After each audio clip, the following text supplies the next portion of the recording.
नमस्कार। आज की बात में आपका स्वागत है। आज सबसे पहले मैं आपको सुप्रीम कोर्ट के एक अहम फैसले के बारे में बताना चाहता हूं।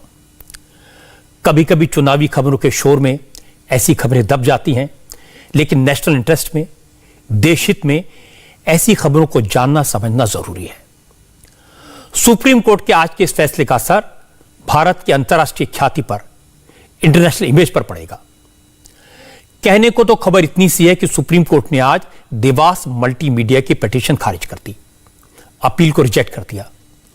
यह appeal national company law tribunal यानी एनसीएलटी के फैसले के खिलाफ थी। एनसीएलटी ने देवास मल्टीमीडिया को वाइंड अप करने का आदेश दिया था। तो आज के इस फैसले का मतलब है कि देवास मल्टीमीडिया को लिक्विडेशन में जाना होगा, इस कंपनी को खत्म कर दिया जाएगा। लेकिन बात इतनी नहीं है। सुप्रीम कोर्ट ने माना कि देवास मल्टीमीडिया नाम की एक कंपनी फर्जी थी, फ्रॉड करने के लिए बनाई गई थी और उसका इरादा कुछ अफसरों के साथ मिलकर देश को लूटना था। अब देवास वही कंपनी है जिसने भारत के खिलाफ इंटरनेशनल लेवल पर कई मुल्कों में कई केस फाइल किए हैं। देवास को अक्टूबर 2020 में भारत सरकार के खिलाफ 835 करोड़ रुपए का आर्बिट्रेशन का अवार्ड मिला था। इसका नतीजा यह हुआ कि फ्रांस और कनाडा में कोर्ट ने यह आदेश दे दिया कि देवास मल्टीमीडिया की 835 करोड़ की ड्यूज को रिकवर करने के लिए इन देशों में भारत सरकार की प्रॉपर्टीज को जब्त किया जाए। कनाडा में तो एयर इंडिया और एयरपोर्ट अथॉरिटी की संपत्ति को जब्त करने की कार्रवाई शुरू भी हो गई थी। इसीलिए मैंने कहा यह ऐसा मुद्दा है जिस पर पूरी दुनिया में भारत की साख पर पट्टा लग रहा था।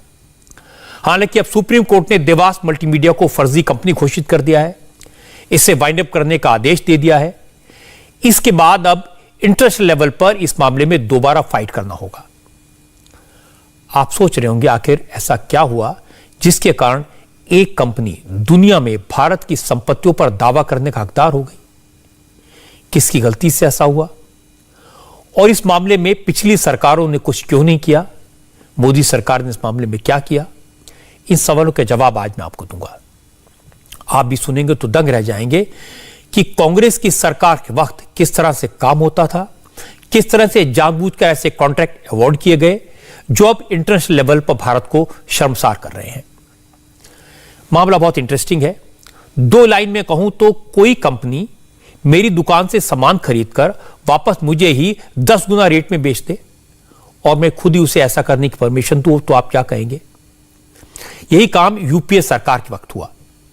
यूपीए सरकार ने 12,000 करोड़ का स्पेक्ट्रम एक कंपनी को 1,000 करोड़ में दे दिया। मामला खुलने के डर से डील रद्द की तो हर्जाने में वो कंपनी विदेशों में मौजूद भारत की संपत्तियों पर कब्जा करना चाहती है और इंटरनेशनल कोर्ट ने उसे इसकी परमिशन दे दी है। अब ये पूरा मामला डिटेल में समझाते हैं।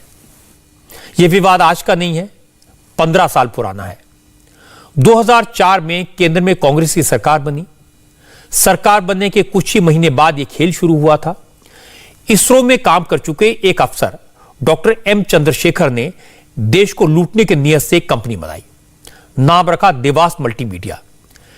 इस कंपनी में अमेरिका, फ्रांस, जर्मनी और कनाडा जैसे देशों के इन्वेस्टर्स रखे गए थे। योजना यह थी कि सरकार से सस्ते में एस बैंड स्पेक्ट्रम लिया जाए और फिर हजारों करोड़ का मुनाफे में इसे बेच दिया जाए। 2005 में कंपनी बनी। इस कंपनी के साथ इसरो की सहयोगी कंपनी अंतरिक्ष कॉरपोरेशन ने एक समझौता किया। इस करार के तहत देवास मल्टीमीडिया कंपनी को भारत के लिए 2 सैटेलाइट बनाने थे, भारत में डिजिटल और मल्टीमीडिया सर्विसेज देनी थी। सरकार ने समझौते को पूरा करने के लिए देवास मल्टीमीडिया कंपनी को स्पेक्ट्रम का एस बैंड देने का वादा भी किया। यहीं पर खेल हो गया। इसी खेल के लिए कंपनी बनी थी। डॉक्टर मनमोहन सिंह की सरकार थी और इस सरकार ने जब बीएसएन और एमटीएनएल जैसी सरकारी कंपनियों को स्पेक्ट्रम का एस बैंड दिया तो उनसे 12,500 करोड़ रुपए से ज्यादा की कीमत मांगी। लेकिन देवास मल्टीमीडिया को एस बैंड स्पेक्ट्रम देने के एवज में 1,000 करोड़ रुपए मांगे गए। साफ है उस वक्त की सरकार में बैठे अफसरों ने जानबूझकर देश के हितों को नुकसान पहुंचाने की कोशिश की। सरकारी खजाने को हजारों करोड़ रुपए का घाटा हुआ। अब सवाल है कि आखिर सरकार ने एक प्राइवेट कंपनी को एस बैंड स्पेक्ट्रम दे दिया, कंपनी के साथ करार भी हो गया, तो मामला आईसीसी आर्बिट्रेशन ट्राइब्यूनल तक कैसे पहुंच गया, अंतर्राष्ट्रीय कोर्ट में कैसे पहुंचा?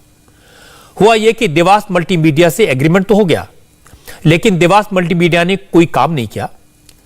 इस दौरान कांग्रेस की सरकार थी। 2.25 लाख करोड़ का 2G स्पेक्ट्रम घोटाला उजागर हो गया। क्योंकि इस घोटाले में मनमोहन सिंह की सरकार बुरी तरह से घिर गई थी, इसलिए सरकार ने घबराकर देवास मल्टीमीडिया के करार को भी रद्द कर दिया।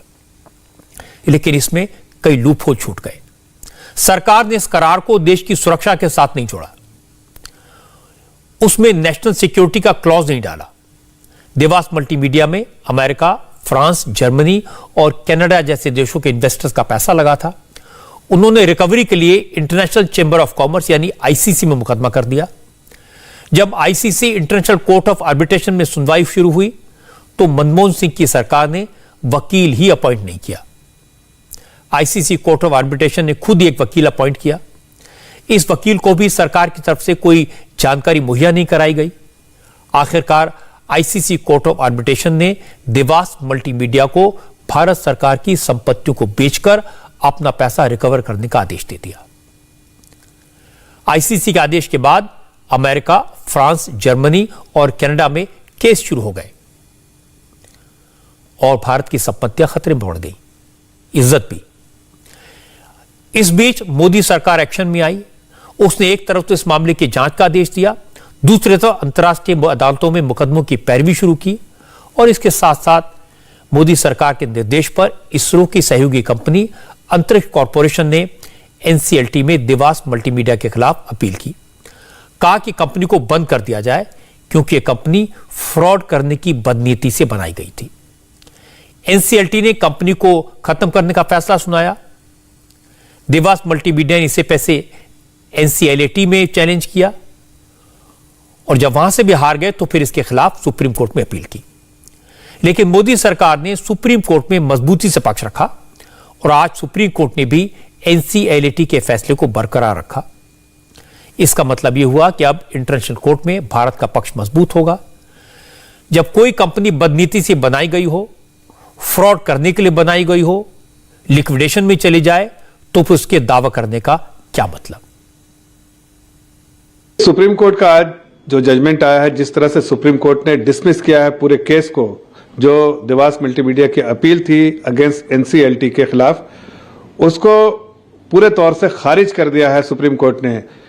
जिस तरह से सुप्रीम कोर्ट ने खारिज किया उससे सिर्फ एक ही बात की पुष्टि होती है कि यूपीए की सरकार स्कैम और स्कैमस्टर्स की सरकार थी।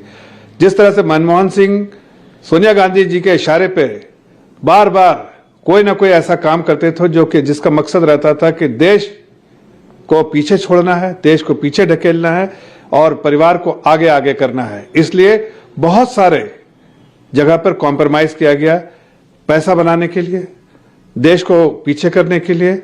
यहां तक कि मल्टीमीडिया केस में आप देखिए, देवास मल्टीमीडिया केस में नेशनल सिक्योरिटी से भी कॉम्प्रोमाइज किया गया चंद पैसों के लिए। और यह सारा कुछ जो हुआ वो सोनिया गांधी जी और कांग्रेस के इशारे पे मनमोहन सिंह ने किया।